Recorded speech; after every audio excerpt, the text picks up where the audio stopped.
the one thing I would do differently if I was starting out as a freelancer all over again. Reality. The reality is that a personal brand is incredibly powerful for building an audience to sell and grow your business with. It is a key factor that can set you apart in any industry. Look at the likes of people like Conor McGregor with his Proper 12 whiskey, which hit 600 million in sales within 12 months.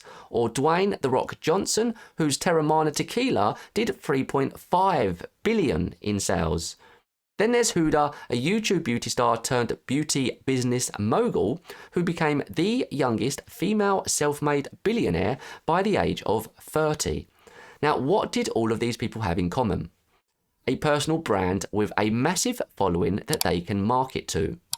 Action point. I gulp at the possibilities if I had only built a personal brand in my early 20s with a huge audience to sell to today. As someone once said, the best time to start building a personal brand was when you was born. The second best time is right now. So do not wait, start building your own personal brand today.